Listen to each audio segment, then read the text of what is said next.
Good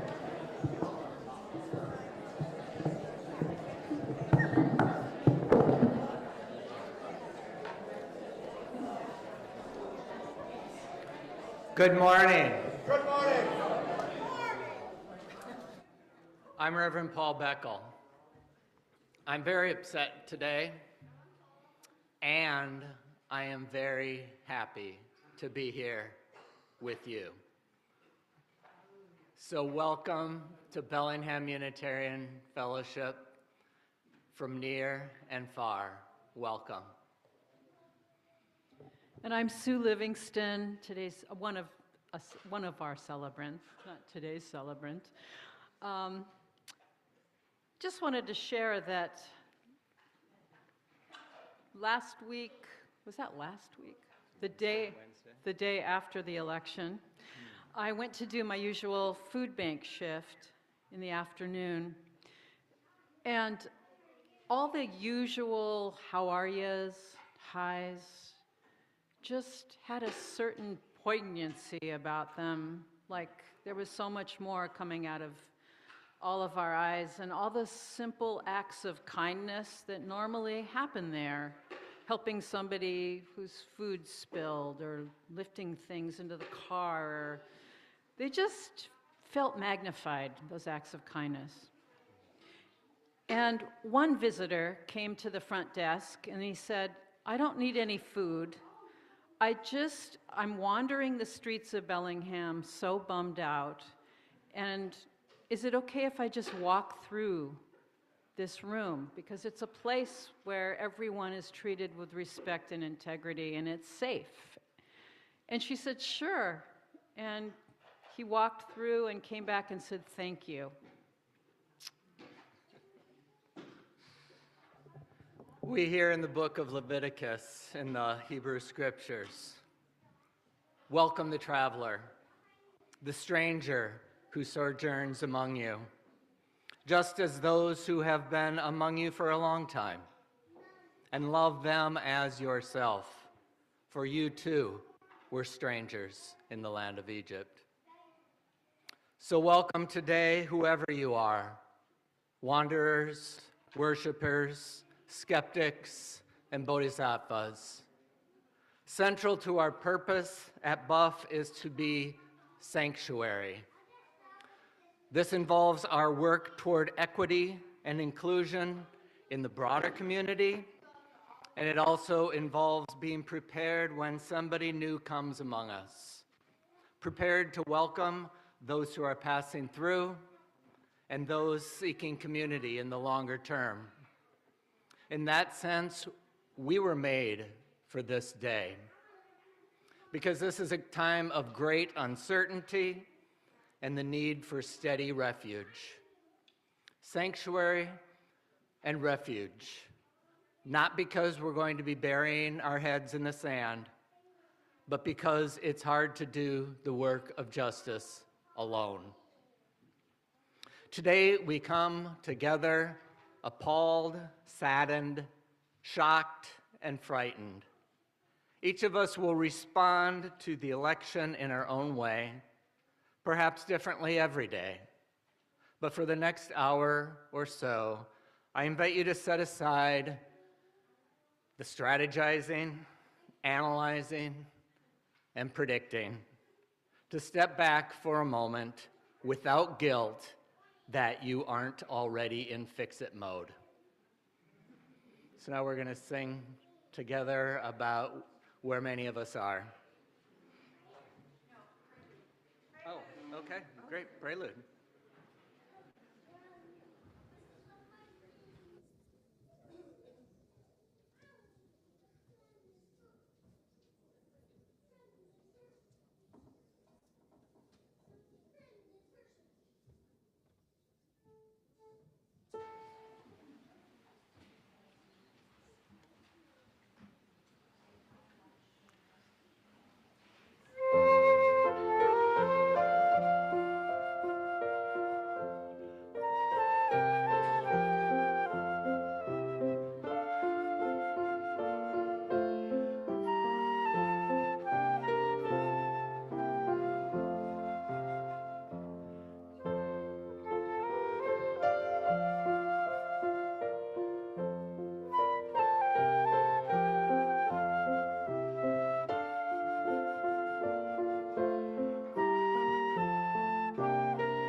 Good morning.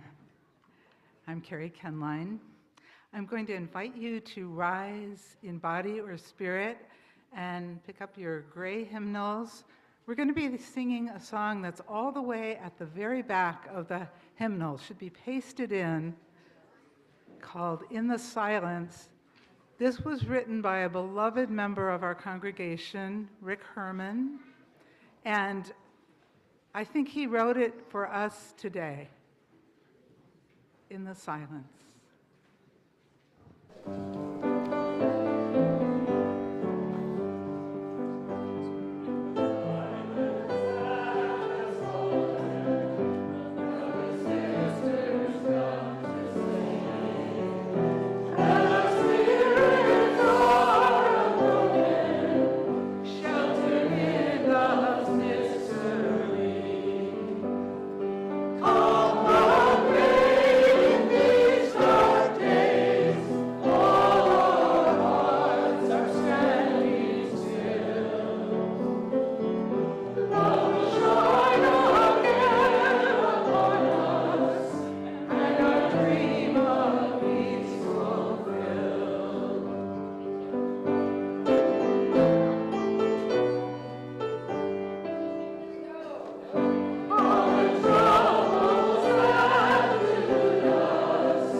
I'm Stephanie Rains, another one of the celebrants this morning.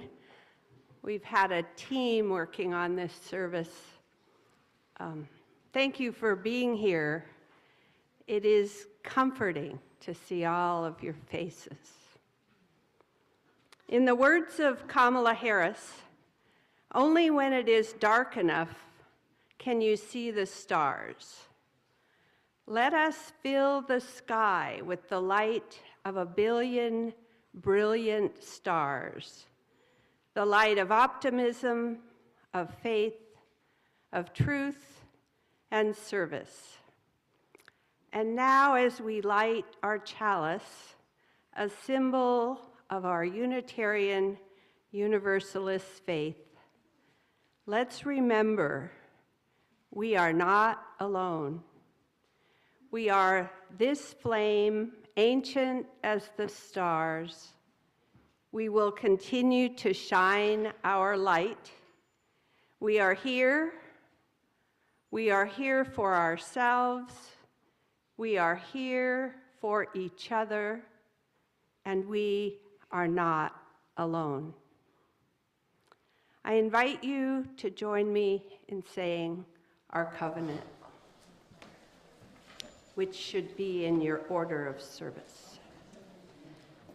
Love is the spirit of this fellowship, and service gives it life, celebrating our diversity and joined by a quest for truth. We work for peace and honor all creation. This is our covenant. And now, I'd like to invite you to greet the people who are sitting around you. A simple hello and share your name, and you could thank them for being here.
Hey, Paul, can we move this? Like over there?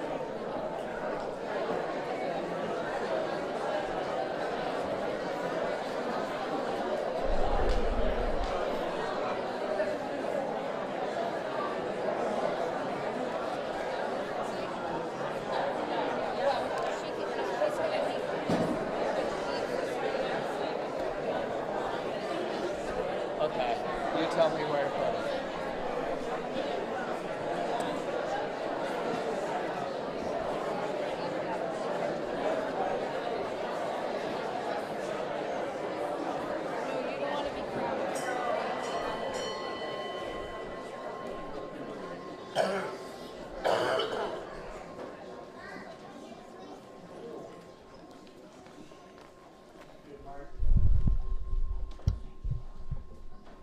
Good morning. The blue handheld.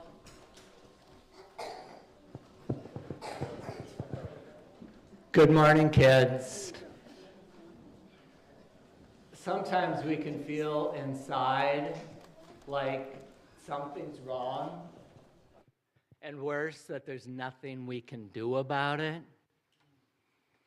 This is a song that Kermit the Frog sings about not feeling good about being green. He thinks that's not enough. But then he realizes there are good things that he brings into the world, things he wants to share. I say this to both kids and parents at this time when we may wonder if we've got what it takes to affirm the encompassing power of love that we have for our children.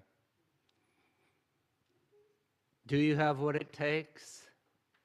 Well, I affirm the encompassing power of love that you have for your children. And even when all you can do with that is to give an extra, extra long hug. So let's sing.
find a way to be their own true colors.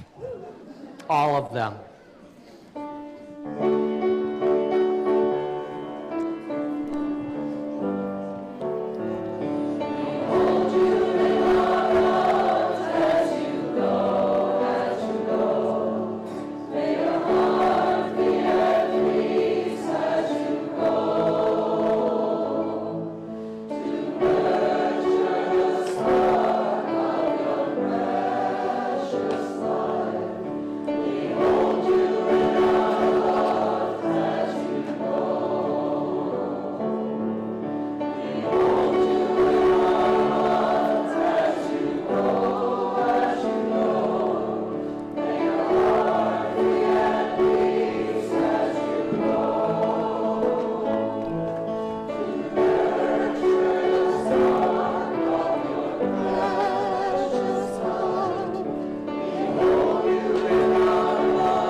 Continued greetings and continued welcome are yours. Just go downstairs after the service today for coffee and conversation, just out those doors and down the stairs. We'd love to get to know more about you if you're new. And we'd like to get to know more about each other if we've been passing each other by for years and haven't quite really had a conversation. This is a time for depth as well as breadth in our community.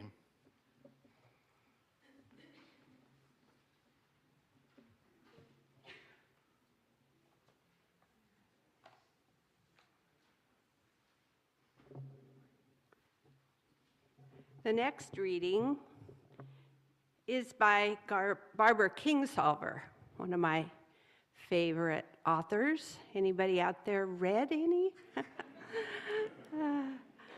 So it was a delight to come across a quote from her about these times. Truth and love have been smacked down so many more times in history before today. Truth because it's often inconvenient, and love because it is vulnerable. But truth is like gravity and carbon and the sun behind an eclipse. It's still there. And love stays alive if you tend it like a flame. If you feel crushed by unkindness today, it's a time for grieving, reaching out to loved ones, noticing one bright color somewhere in the day, or noticing green in this congregation this morning. Remembering what there is to love, starting with the immediate, the place and people we can tend ourselves and make safe. We can't save everything all at once, but it's still worth saving something. Because there are so many of us to do it. And we are all still here today, exactly as we were yesterday, like gravity and carbon and the sun behind an eclipse.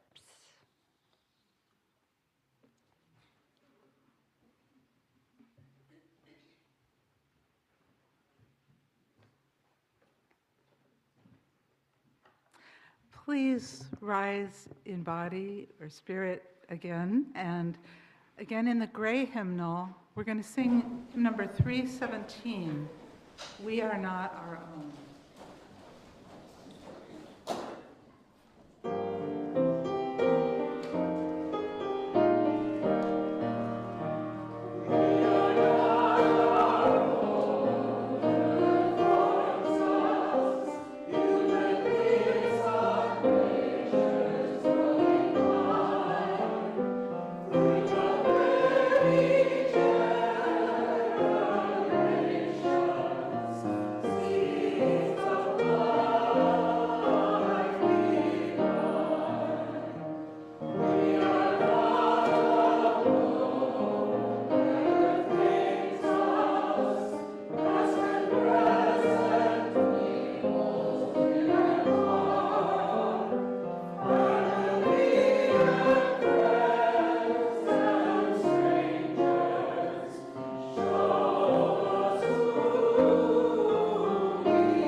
member of the Celebrate team.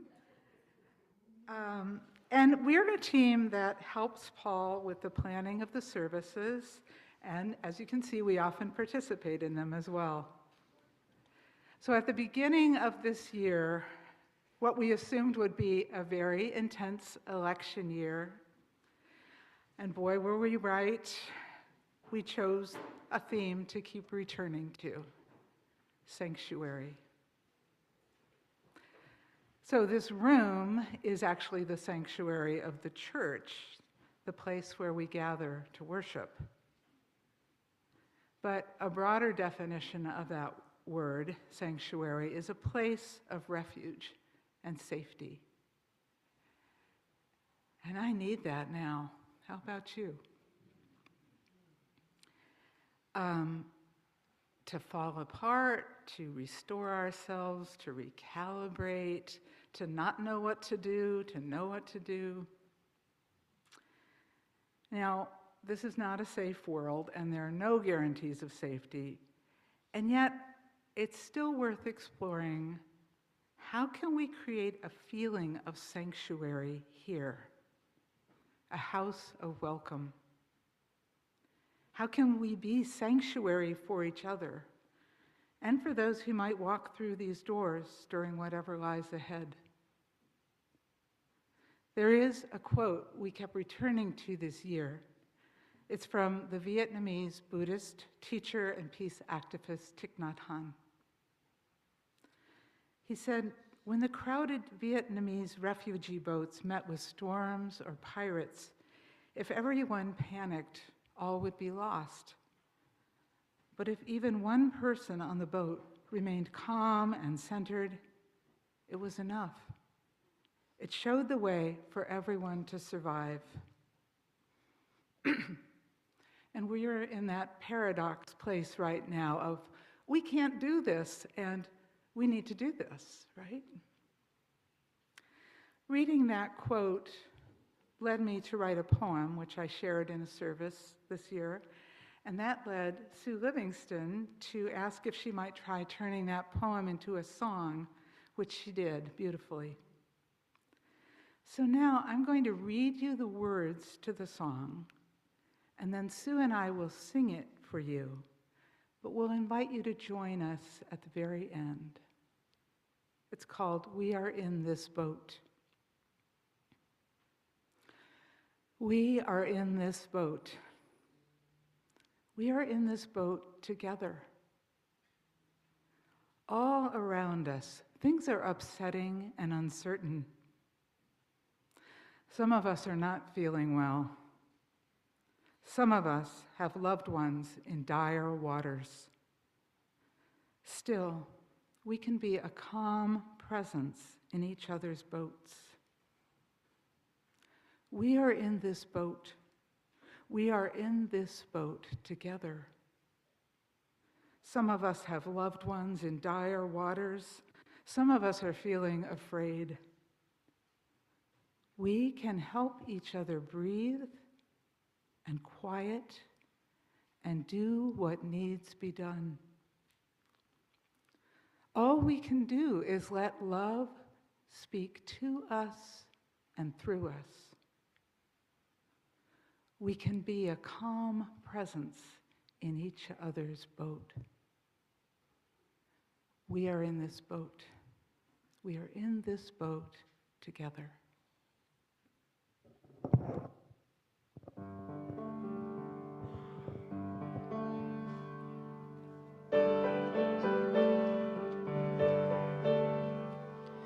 We are in this boat.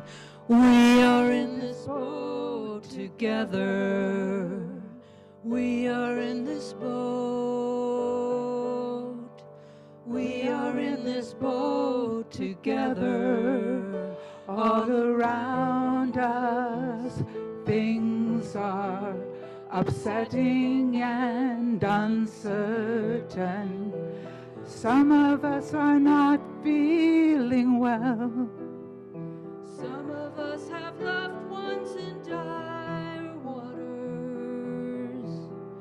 All around us, things upsetting and uncertain, still we can be a calm presence in each other's boats.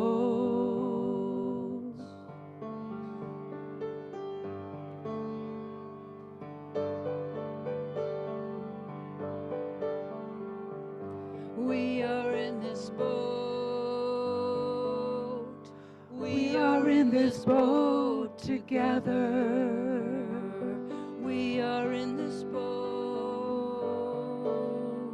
We are in this boat together. Some of us have loved ones in dire waters. Some of us are feeling afraid. We can help each other breathe. We can help each other breathe. And quiet and do what needs be done. All we can do is let love speak to us and through us. Speak to us and through us. We can be a calm presence in each other's boat.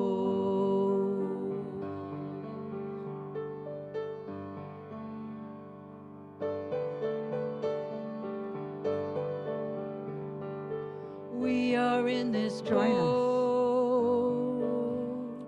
We are in this boat together. We are in this boat.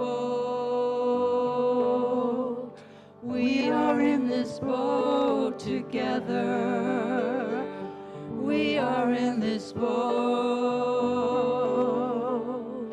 We are in this boat together. We are in this boat. We are in this boat together. We are in this boat together. We are in this boat together. We are in this boat. We are in this boat together.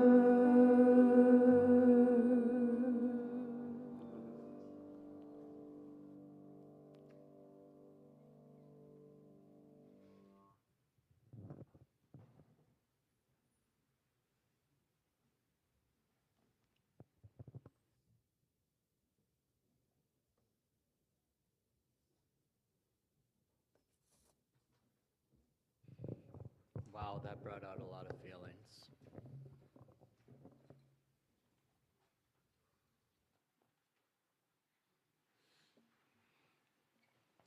When I first encountered Unitarian Universalism, I was very alone in the world. I had firmly rejected religion, but I decided to go to a choir rehearsal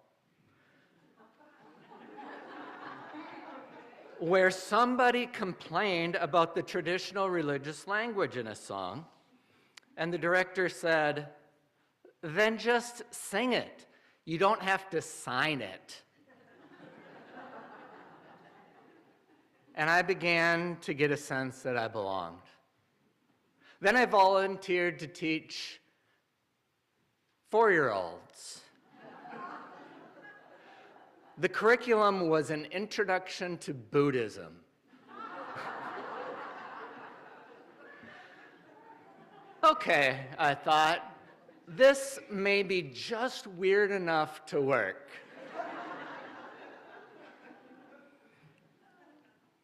And I found a young adult group, a deep and deliberate kindness among them that went beyond our individual friendships. I had a preschooler myself, so I wasn't able to take part in everything, but I was so happy to be able to support the congregation's activities within and beyond their walls, such as a nonviolent civil disobedience training. I was able to support all of those things within and beyond the walls with my money and by volunteering in other areas of the congregation, strengthened by, even as I was strengthening, something larger than myself. Our minister preached with conviction that Unitarian Universalism was deeply grounded in the American ideals of religious pluralism, equality before the law, and the radical idea that every person is entitled to one vote, but just one vote. Ideals that were thoroughly despised by so many who had sworn to uphold them. So this was a whole association of congregations, I eventually learned. Centuries deep movement, which lives on, not just pointing fingers at society's failures, but honest about our own internal struggles to live our ideals. This week, Unitarian Universalist leaders have again called us to bring our best selves to the ongoing work of justice. They have called us together. This is from our Unitarian Universalist Service Committee, which fights for human rights around the globe. We have been preparing for this day, and we will respond. We will provide grants to organizations serving those most impacted by targeted attacks on their rights. Our work and our vision have not changed. We were founded to support communities displaced and oppressed by powerful systems. And together we continue that legacy of confronting injustice today. And this is from Michael Tino, leader of our international online congregation called the Church of the Larger Fellowship. I am reminded again and again of my relative privilege right now. My BIPOC friends remind me that this is exactly who the United States has always been. It doesn't make it easier. I am mourning a nation that has never really existed. And knowing that doesn't make the grief any less. And our Unitarian Universalist Association president, Reverend Sophia Betancourt, says, "Dear ones, we are a sanctuary people.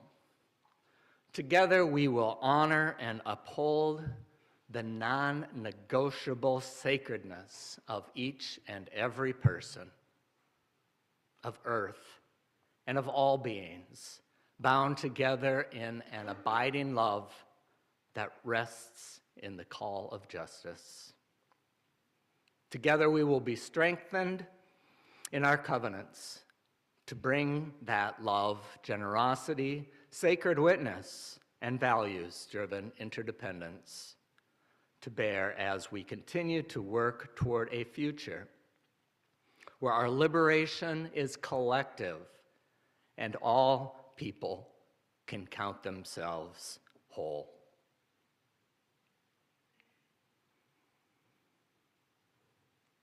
This song now is a traditional Quaker song, The People of Peace, but it's sung today by many other Christians who are deeply committed to their faith in a Jesus who said over and over and very explicitly, welcome the sojourner and those marginalized by the wealthy and the powerful. Their values are so in sync with our own. And let's rise to now and join them in song. It's number 108 in the Gray Hymnal, number 108, My Life Flows On in Endless Song.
Hi, I'm Kevin Allen Schmidt, and my wife Gina is with her dad in Seattle this weekend with a visiting cousin. Everybody's here almost. It's so wonderful. And I thank the team, Paul and Sue and Stephanie and Carrie and Melanie and Jamie and Ben and Jeff and Walt, putting on this incredible service, just what I needed. I'm here to speak on behalf of a collection, to pitch a collection for Magyar Sovat, which is a town in the Hungarian-speaking region of Romania. And some of you may know that Magyar, or Magyar is what it looks like, means Hungarian or Hungary in Hungarian. And Magyar Sovat means Hungarian town. And it was traditionally mostly Hungarian speakers there, but systematically over the decades, the Romanian government has been moving in the Romanians and sort of taking over. And those people there will have a very clear understanding what it's like to be marginalized by their own government. The government won't even call the town Magyar Sovat. They call it a Romanian name, Suatu. So many of our members have traveled there over our 30-year partnership many times. And in 2017, we took 43 members of the choir and friends on a tour there. And then, just in the summer of 2023, their longtime minister, Reverend Tomasz, and his wife Kato Balash, came to visit us. So we had lots of people going back and forth and lots of long support.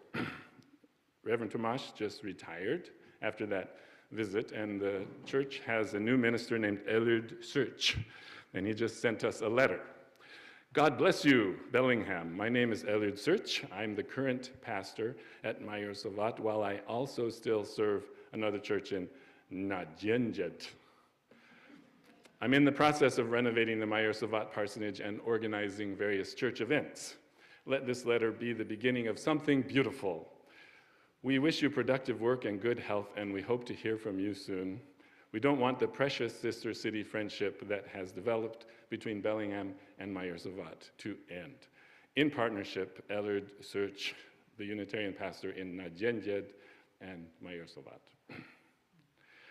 We have a committee here, and many of you have served on it over the years. Currently, the members of the Partner Church Committee are Ron Quinn and Barbara Ellis Quinn, Jan Krauskop, Carl Nyblade, Jane Ronka Washburn, Bev Smith, Allegra Ziffel, Reka Zoltan, and George Bohr, and I.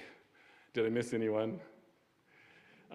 We are looking for new members, and we're having a meeting just after church today to prepare this collection we're going to take to be sent off and to plan our ongoing relationships with that community. I want to say that Reka and George are fantastically resourceful to us, being Hungarian Romanians themselves, and they translate our communications. Reka's grandfather was a Unitarian minister in the same church in Transylvania for 50 years. And when our group was there, we visited that church and saw his grave. When we take collection for Mayor Savat, in the past years, it's averaged about $1,000 to $2,000, which isn't very much to us, but it's a heck of a lot to them. And they've been using it to maintain their medieval church and their new social hall. But we always send it with instructions that they use the money for whatever they need. So I encourage you to be generous so that they can be sure that we haven't abandoned them. And to get us excited, I'm sharing a poem a prayer by Robert Louis Stevenson called Give Us the Grace. It's talking about how we might remain steadfast in our relationships and our commitments, no matter what happens. Give us the grace and strength to forbear and to persevere. Give us the courage and the gaiety and the quiet mind. Spare to us our friends. Soften to us our enemies. Bless us, if it may be, in our innocent endeavors. If it may not, give us the strength to encounter that which is to come, that we may be brave in peril, constant in tribulation, temperate in wrath, and in all changes of fortune, even down to the gates of death, loyal and loving to one another.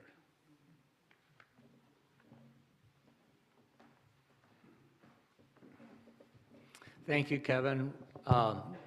Any contribution in cash put in the basket will be collected into a single check that we'll be sending to Transylvania, along with any checks that you make out to Buff and put in the memo line, Mayor Savat, or if you can't spell that, Transylvania, or if you can't spell that, Partner Church.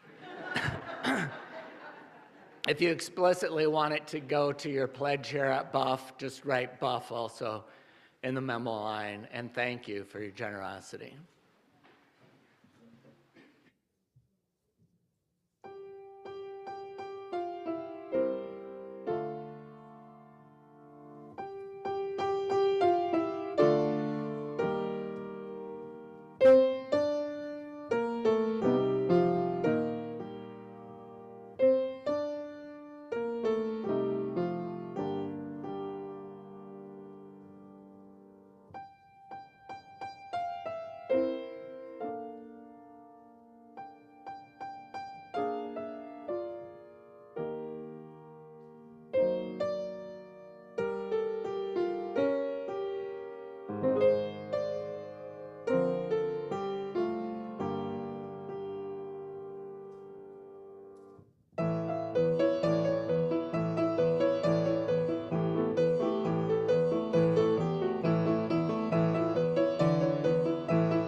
The Unitarian movement in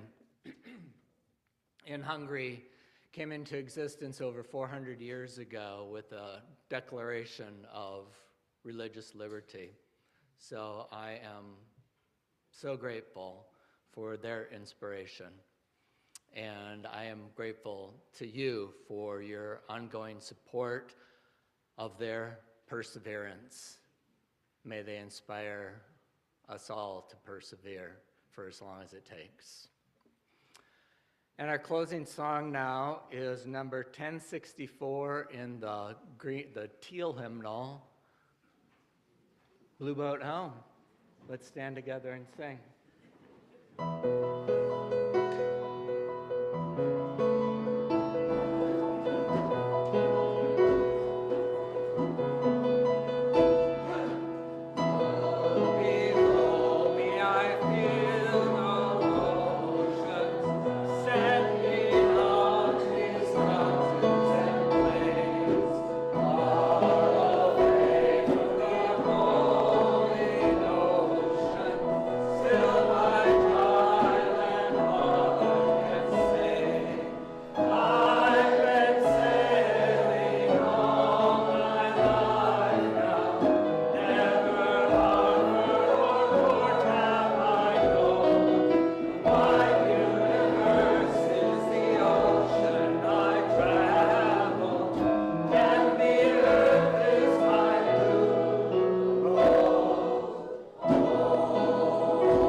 As we extinguish the chalice today,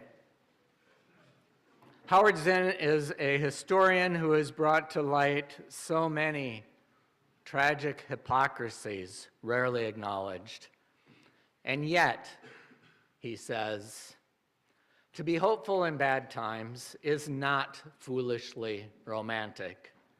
It is based in the fact that human history is a history not only of cruelty, but also of compassion, sacrifice, courage, and kindness.